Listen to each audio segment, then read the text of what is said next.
Yeah, lovely.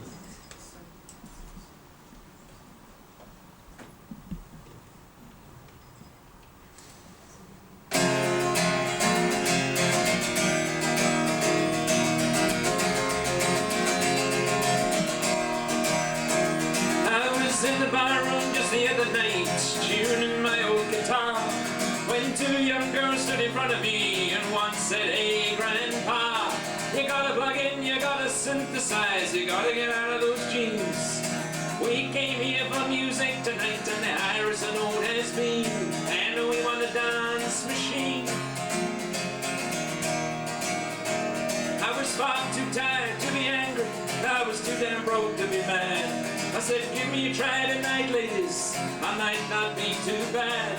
You see, every song has a story, if you listen you might just learn that life's for the living by everyone, but youth is a flame you burn, what you borrow you must return." And I sang the songs that Harry wrote, I sang with all my soul, for Annie from America and the singing made me old.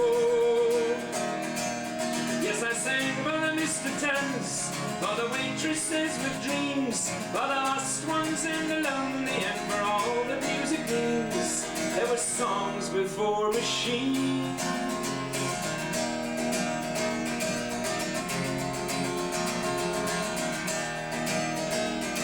And when the night was over and the room began to clear, and the glasses clinked and the spotlight blinked, and I reached for another beer, I looked around for the young girls, but they must have left too soon. And I thought that trying to reach those kids is like trying to reach the moon, flying a silver spoon. And I thought those days are over, and the songs must all be dead. Am I the last one singing all the memories in my head? I'd given them my best shots, and I'd hoped that they could see that what the songs were saying is, you grow up fast and free, but you can't fight destiny. And I sang the songs that Harry wrote, I sang with all my soul, for Annie from America and the singing made me whole. Yes, I sang for the Mr. Tans, for the waitresses with dreams, for the lost ones and the lonely, and for all the music rooms. There were songs before machines. The clock was chiming midnight when I walked out to my car, and standing there with the two young girls who were put down my guitar. And the one reached up to kiss my cheek, and the other one held my hand. And they said, "We thought you ought to know it's like a newfound land, and now we understand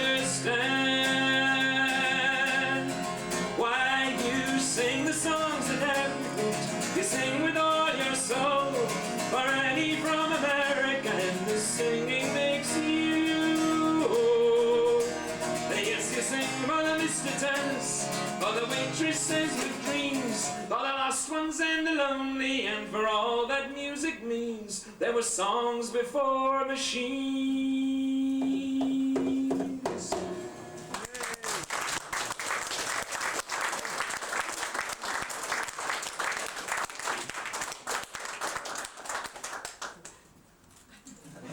I only changed that one last night.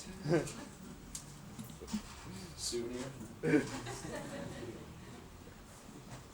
Finished, he threw it on the stage, and about 50 women rushed the stage, fought for this handkerchief.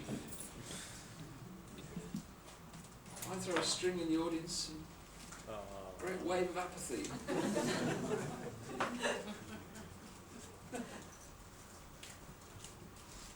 Was the sound alright for you? Is there enough guitar there? You sure? Okay, fine. Good evening. Good evening. Good evening. Good evening. Thank you. I'm sorry to say I started a cold last night and a bit of a state with it, but it should be alright. Thank you for refraining from smoking, it's a big help. I've also contracted asthma lately. Then according to our doctor, so is half the village. We're all getting sensitised. Did you know that? We're all of us getting these various problems through pollution. However, no pollution tonight. I'm also going blind. So the reading glasses on to thread the guitars. This whole first set is about ageing, I have to tell you. Can I ask how many people here tonight please to see me work for the first time? For how many of you is this the virgin experience? Hands up, don't be embarrassed. Anybody? Good grief, about 40% of you. Thank you very much. What are you doing here? Is there nothing else on in Bristol?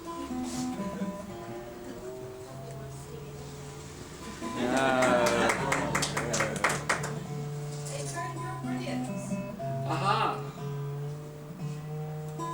It's a shame.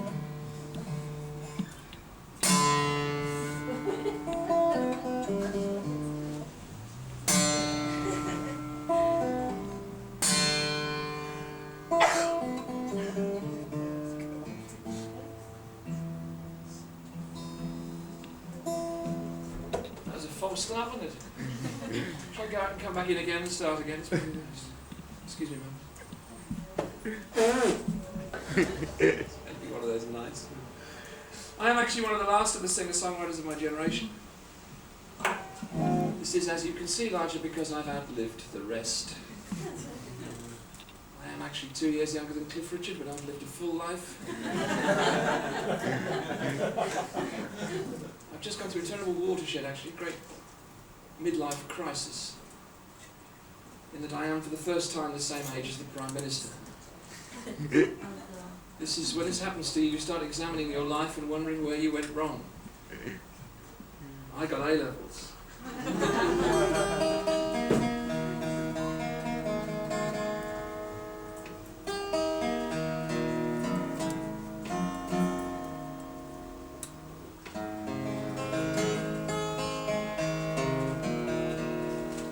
Okay, start again.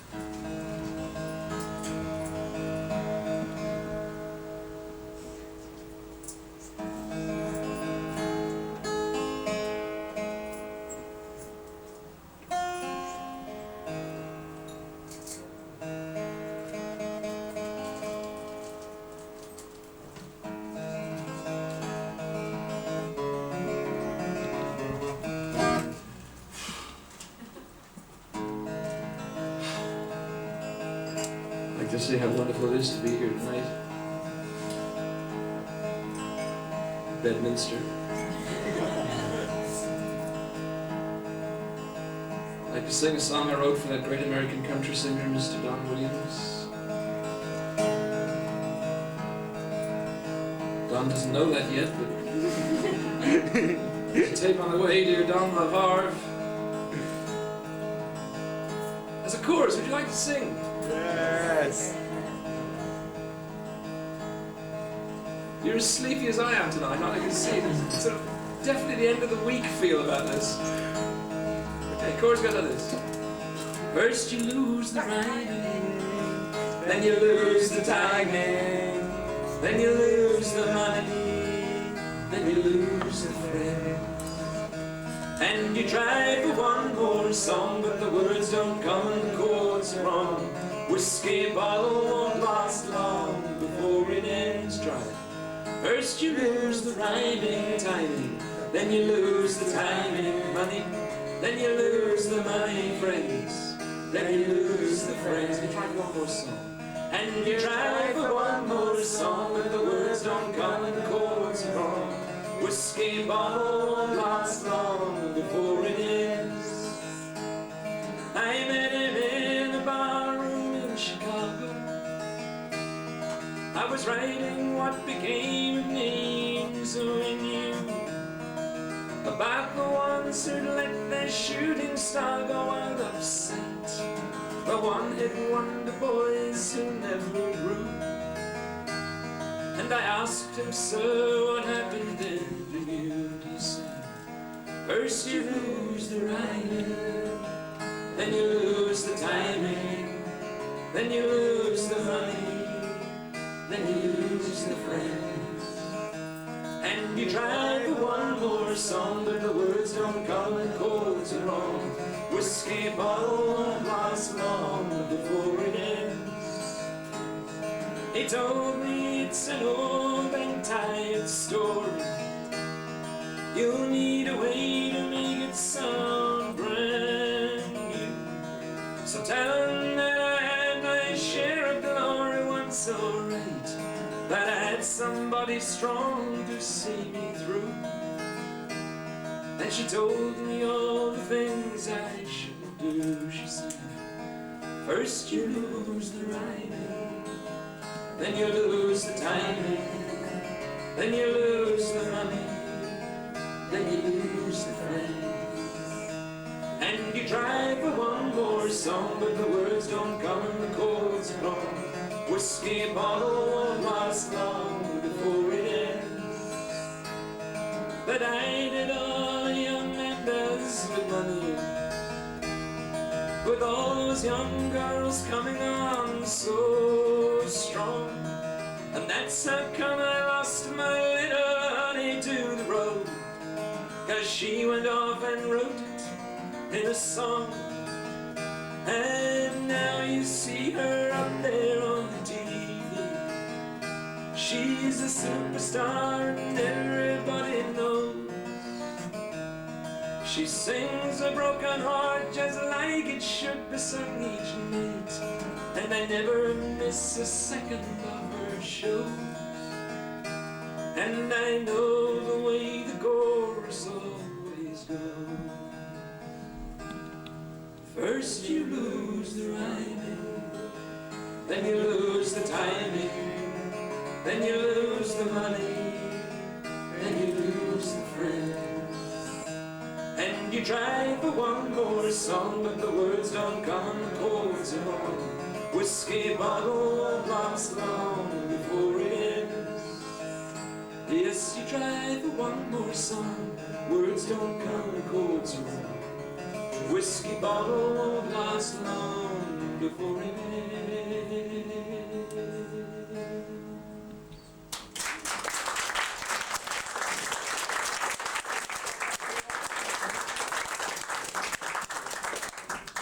Thank you. Here is a professional singer-songwriter. And, okay, fine, good, right, fine. It's amazing, I'm just, over in Canada, you know, every time I said that, the audience all went, woo, yeah, oh, yeah. It's really great to be back home. And I'll say it again, and maybe you could be sort of English about it, you know, sort of, well done, old chap. Hear, hear. Jolly good show. That sort of thing, maybe that'll help. Maybe not. Jolly good show. Right. Well, anyway, this is my 26th year as a professional singer-songwriter.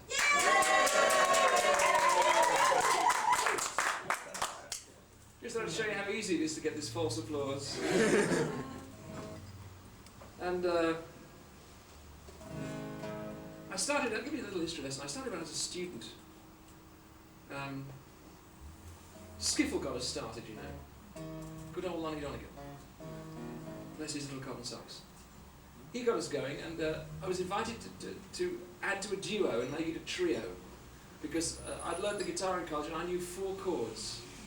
This was next to being a professional in those days, and we called ourselves the Ozarks.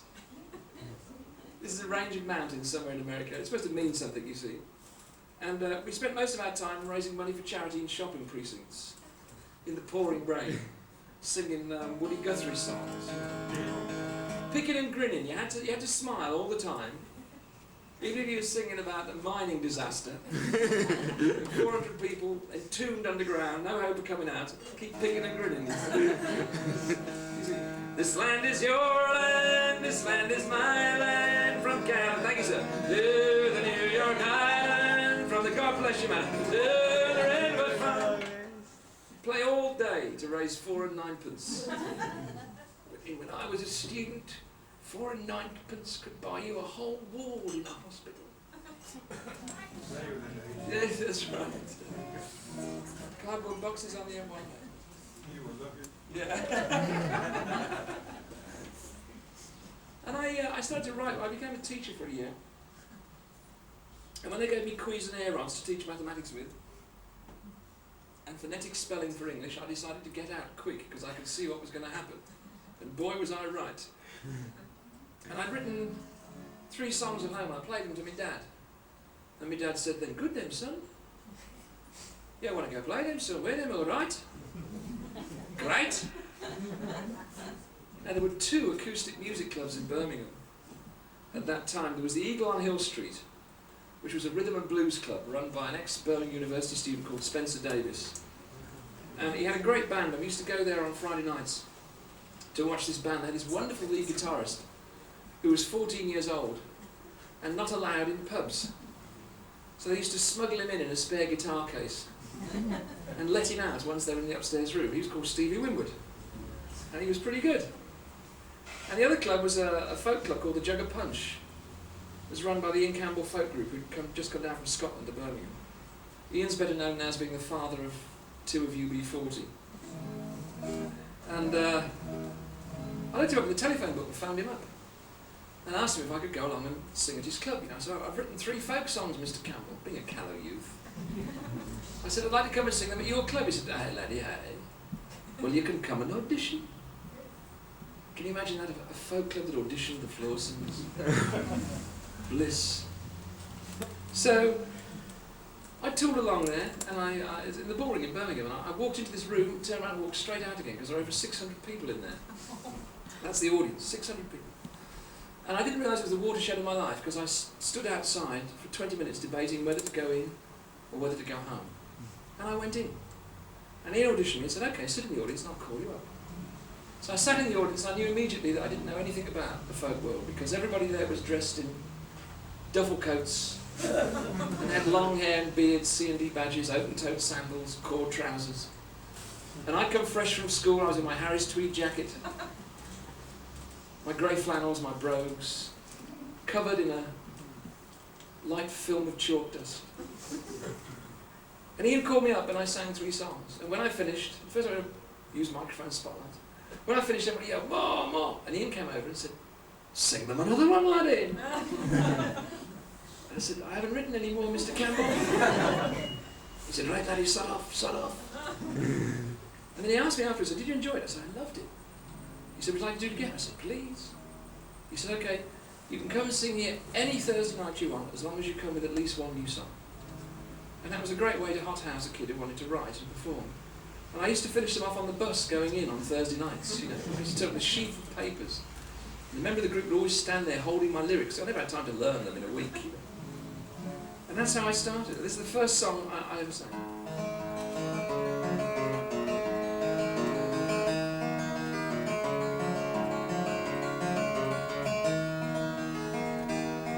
You hear the sound of laughter ringing in your ears. A class of 40 children, all of 7 years. Indians, West Indians, white and brown they are, but they get along together, for they know no colour bar.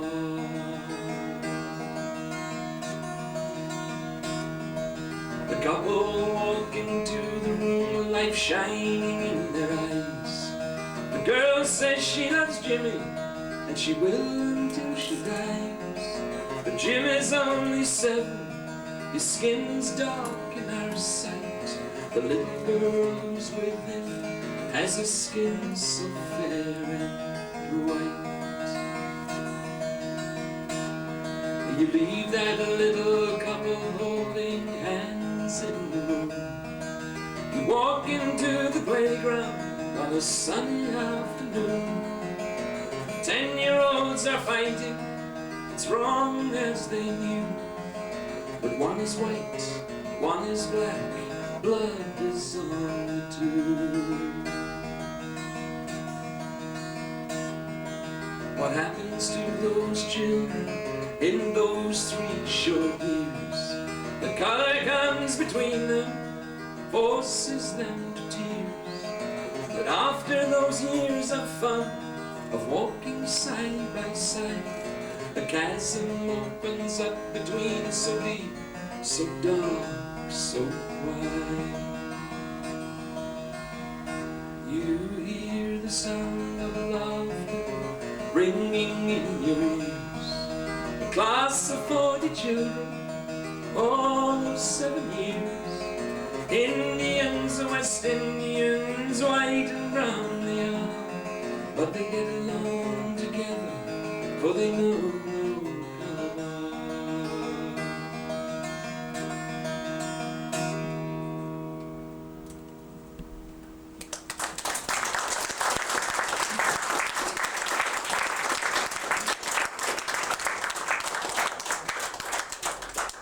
The great thing about being a floor singer at the Jugger Punch was that I got to see all the guests. And they had a great booking policy there. They booked every American that came over, and they all came over on their first ever tours, about 1964-65. So I was able to sit at the feet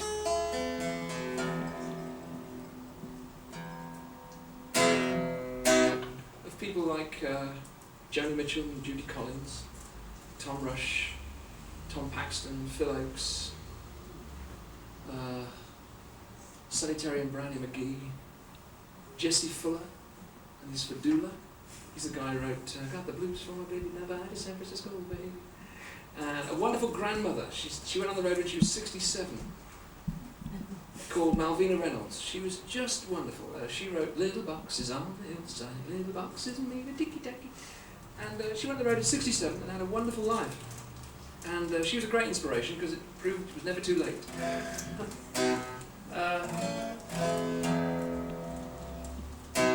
And of course I've got the story everyone's got, this little guy who turned up on the wrong week.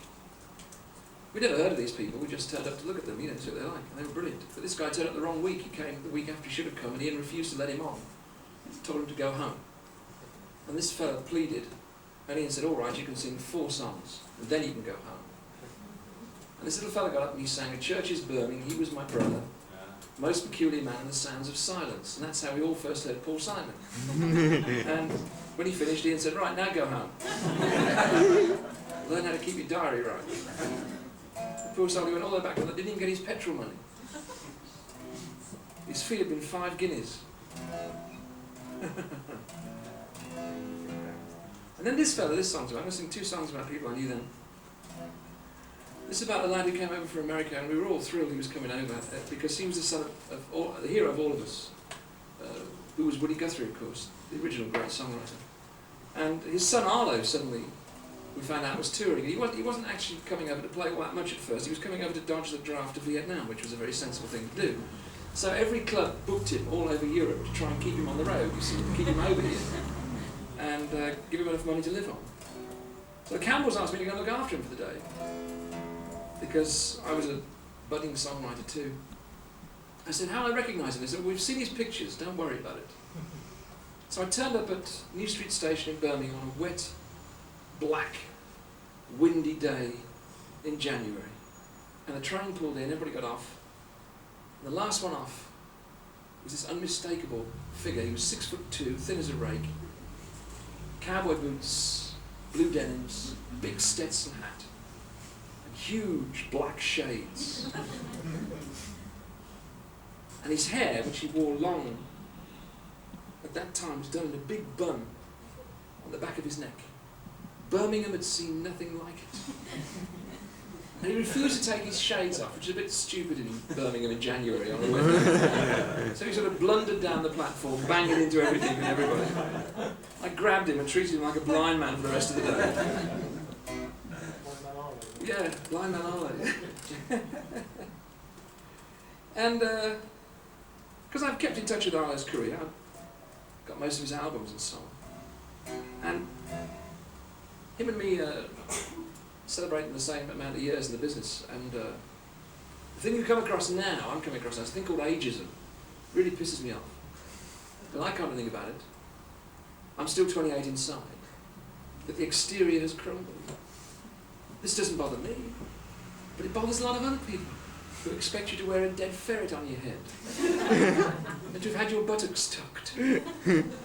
Things like this. So to hell with it. I won't do it, you see. So you don't get on television anymore and things like that, you see, because the image ain't right. So The only hope left is to grow a grizzled white beard and go into country music.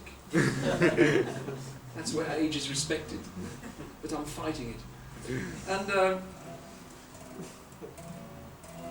remember doing a gig where I was sitting doing my programme, and I realised that there was a guy looming over me, cutting out my light. I looked up, there's a man there, staring at me, horrified, pale, distraught. I said, yes. And he reached into a bag he was carrying and took out the album cover of my second album, Writer of Songs. Which had a picture on the front of me at the age of 27, with long hair, leather jacket, svelte. And he held this in front of me and he said, "You used to look like this." I said, "I'm sorry." And I was, because I knew I destroyed something important in this man's life. I should have had the picture in the attic like Cliff, you see.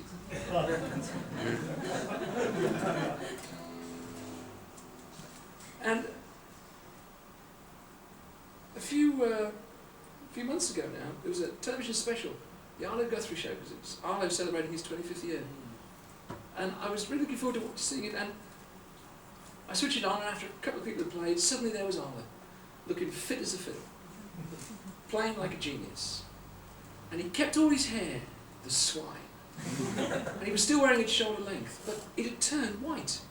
Arlo had this wonderful head of white hair, and I found myself yelling to my wife in the kitchen, "Wendy! When are you going to come see Arlo, Wendy? Arlo's turned grey, Wendy!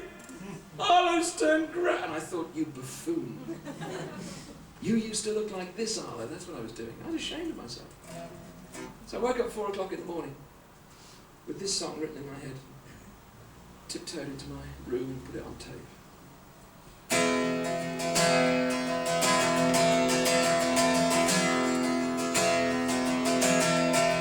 Lonnie Donegan sang us the Grand Coulee Dan.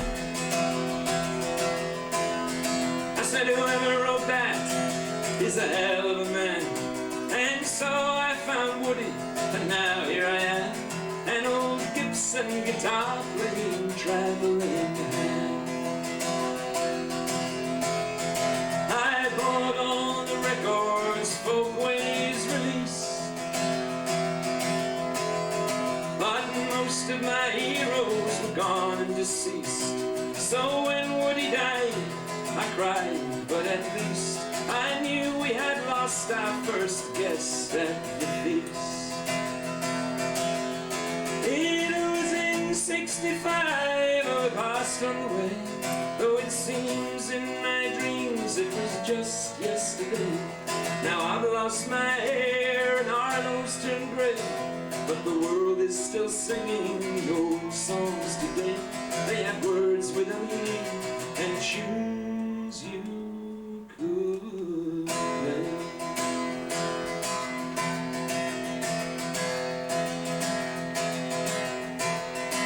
Then one Thursday night at the old Jug of Punch,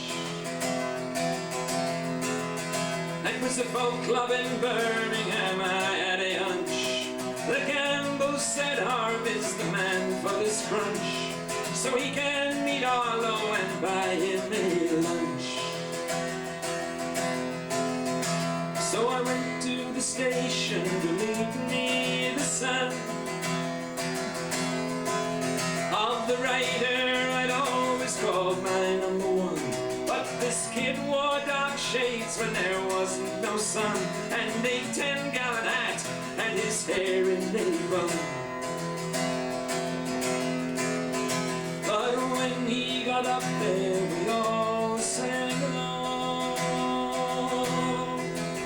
He hummed and he strummed us a hell of a song, but I was so shy, I got it wrong. I said only hello, he said only so long. It was in 65, I passed away, though it seems in my dreams it was just yesterday. Now I've lost my hair and Arlo's turned grey, but the world is still singing the old songs today. They had words with a meaning and tunes you could play.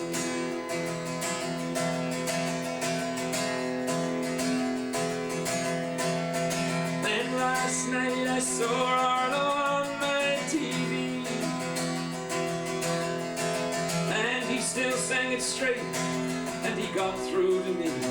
So here's to the young men we used to be, and if he says hello, I'll say howdy. It was in '65 or somewhere, though it seems in my dreams it was just yesterday. Now I've lost my hair and Harlow's turned grey, but the world is still singing the old songs today. And I bet if we met, we'd have something to say about words with a meaning and tunes you could play.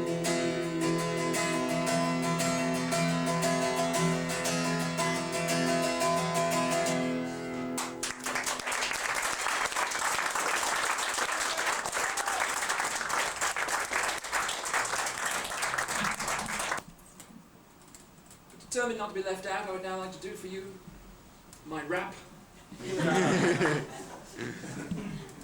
What is this crap? It's amazing, isn't it? Rap is the way people who have no talent can get into the music business. You don't even have to sing. You can do it at home.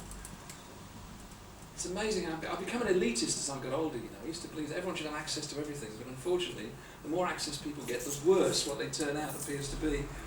Television, radio, records. Back to elitism, that's what I say. Make the buggers work for it. Yeah. Thank you.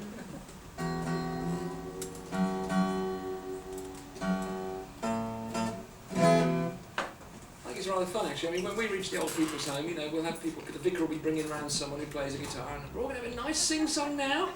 And we'll all be singing, will you still need me, will you still feed me, when I'm 64. Can you imagine them when they're, 65, the old people's home with their little woolly hats on. The vicar bringing around the ancient rapper. I love the idea. I just love it. All sitting around trying to remember the lyrics.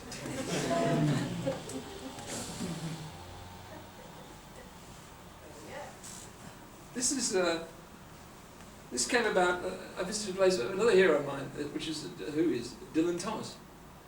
And my wife and I, a couple of years ago, went to Larne for the first time, just to go and have a look at the boathouse where he lived on the estuary, and the shed where he wrote, which is preserved as he left it, with the beer bottles on the table and the pictures of other poets pinned up around. And that's where he wrote Under Milk Wood.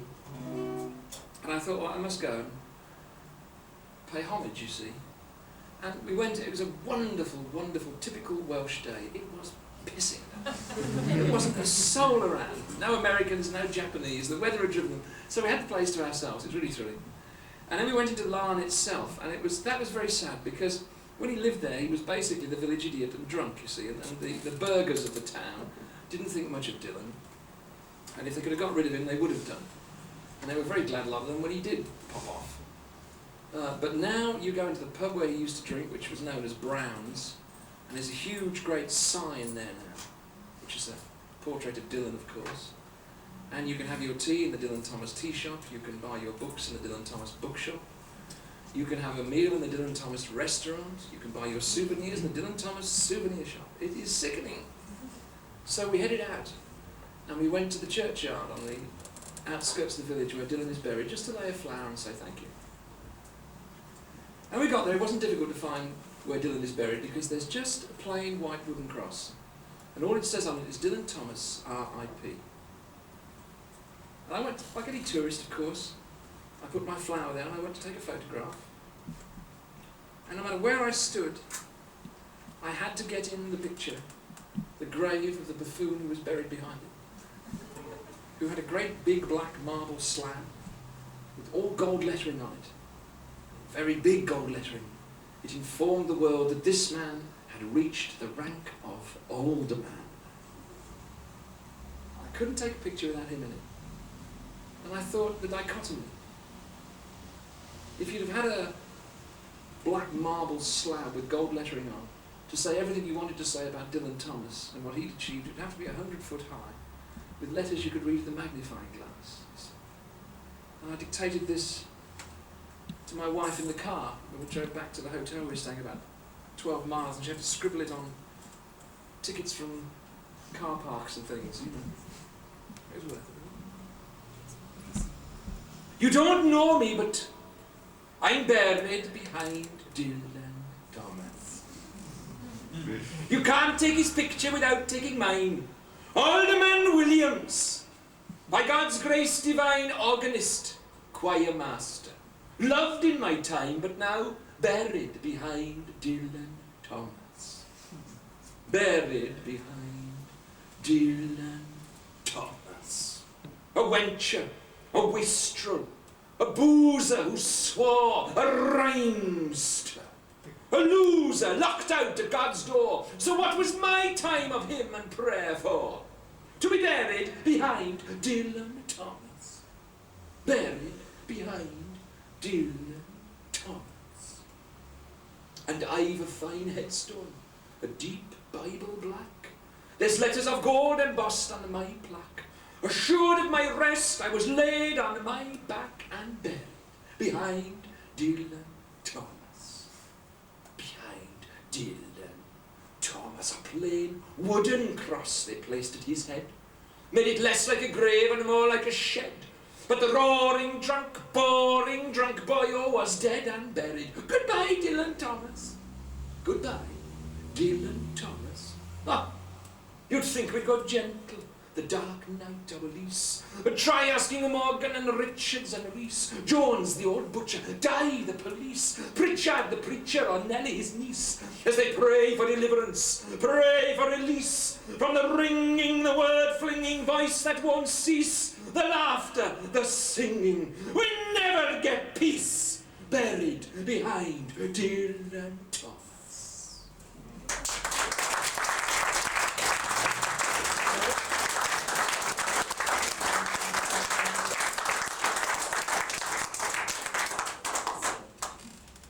Thank you, book lovers. Pardon?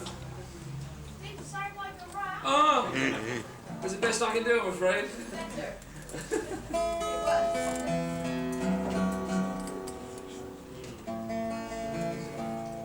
I've had a request for this song. I haven't sung it about 2 or 3 years. But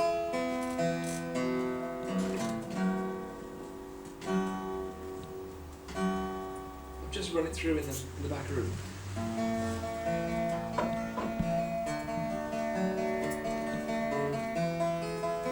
The song I wrote at the request of a school teacher friend of mine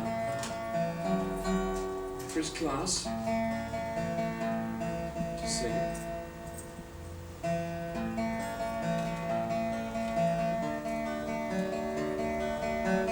Oh, hey.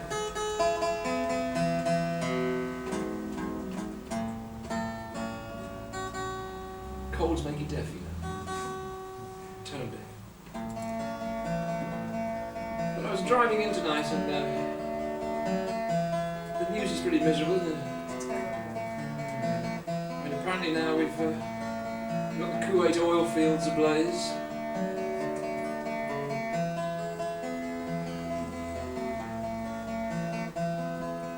Old Mother Earth, she gives each day all her children need. But nothing that dies can ever regrow if nobody plants the seed. Old Mother Earth, she's all we have. Treat her as well as you can. Old Mother Earth, she spins in space, carries the race of man. Once she was young, and all she had was there for all to find.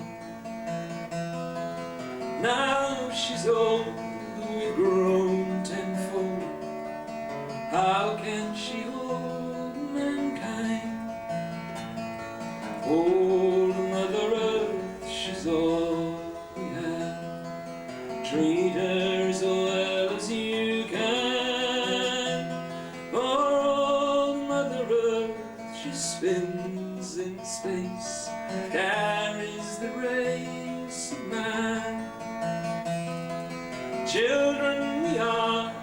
babes will be if we lose all we've won.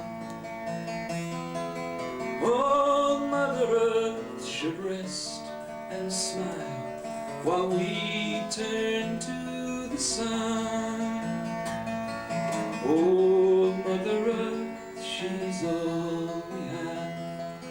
Treat her as well as you can.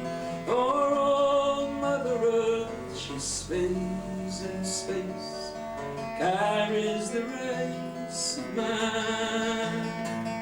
Oh, Mother Earth, she's all we have. Treat her as well as you can. For oh, Mother Earth, she spins in space, carries the race of man.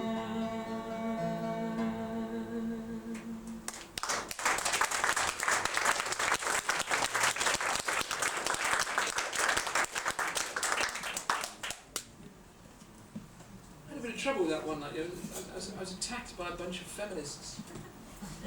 I said, "What about women?" I said, "I refuse to change the language." I think it's really ridiculous when somebody talks about the chair of a meeting. The chair replied, "Brilliant."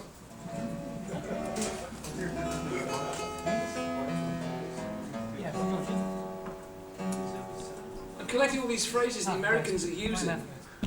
You know, when they use 8 words instead of 1. I love it. I'm making a book of them. The latest one I've come across is LPCs. Leather personnel carriers. Shoes. Isn't that amazing? I'd like to buy a pair of size 11 LPCs, please. Leather personnel carriers.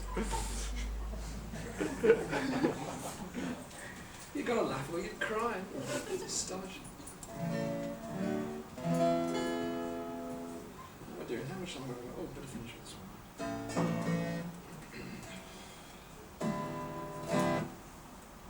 You've been very quiet. You enjoyed yourself? You alright? You sure? Yeah. I don't know how you are tonight. Maybe it's my cold. Are we communicating? Yes. Good. Righty-ho then. Fair enough.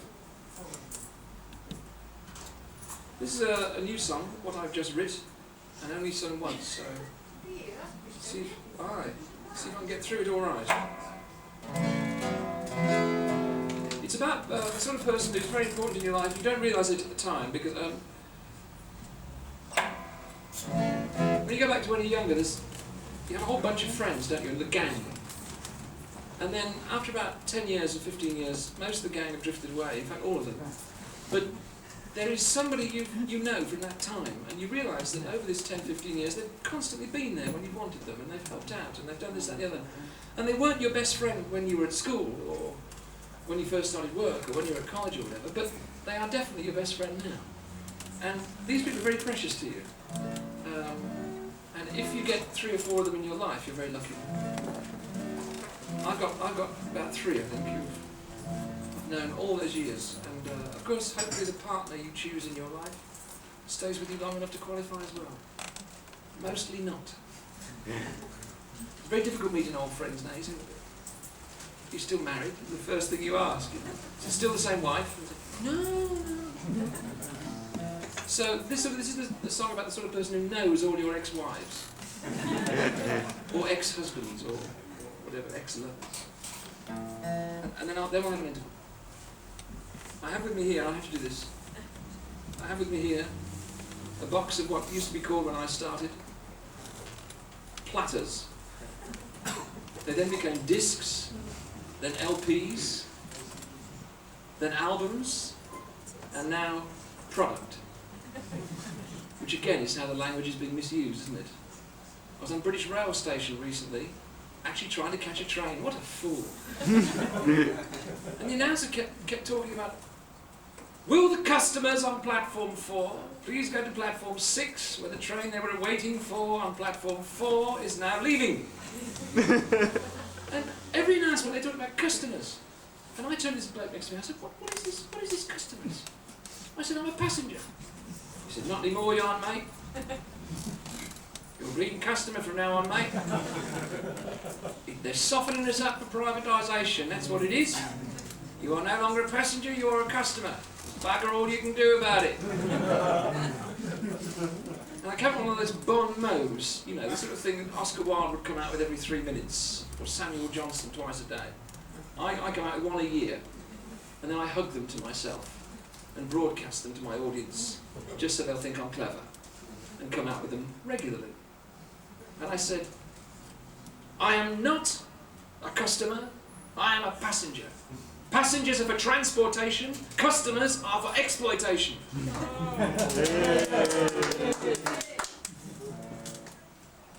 That went down better in Canada too.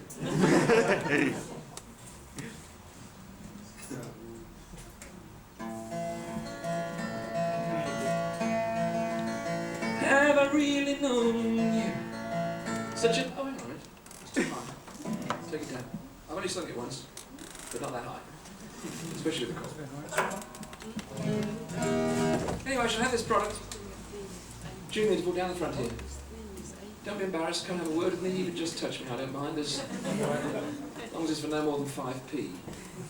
I have 4 albums, Writer of Songs, which was the album that went a long way towards making me a living legend in my own mind, and which has never been out of print since it came out in 1973. It has musicians on it such as Cozy Powell, Danny Thompson, Dave Pegg, Ralph McTell, Rick Wakeman. And I don't suppose they come to the Albert Hall too often, do they? But they're here tonight in my little box. Just like Stevie Winwood. I have that on CD as well. And there is an album called Margarita. My last album that made with musicians called PG, where I used Trevor Burton and his band. Trevor used to be the lead guitarist with Roy Wood's Wizard and The Move. And my latest album is called 25, which is just me and guitar, doing songs spanning the whole 25 years from the very early days to 5 or 6 that have been recorded before. And I've got that on CD and tape as well. Tapes and albums £6, CDs £10. Cheaper than the shops, but still expensive. However, in this case, all the money goes to me, and then directly into the pension fund. I shall have them down here during the interval, so come and have a look. And I will, of course, autograph any product that you buy for you, with the autograph of your choice.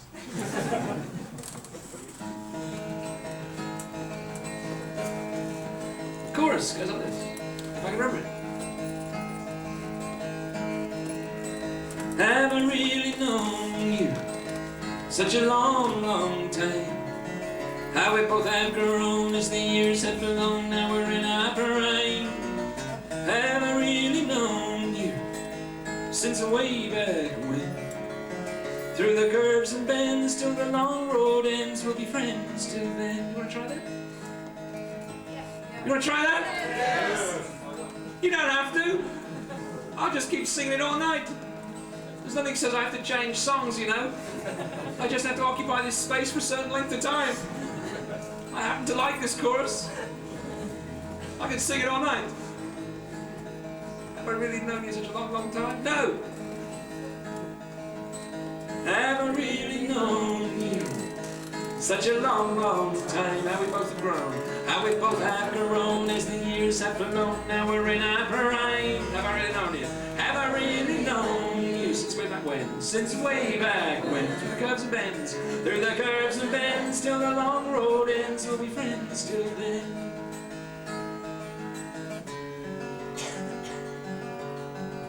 Yes, yes. I am a rock, I am an island, was the creed. I am myself, I am alone. No chance of anybody planting any seed. No roots could rest on solid stone. Have I really known you such a long, long time? How we both have grown as the years have flown, now we're in our prime. Have I really known you since way back when. Through the curves and bends till the long road ends, we'll be friends till then. I've known you up, I've known you down, I've known you mad, I've known you right, I've known you wrong. But when I'm dark, it's always color that you add, and a harmony for every song.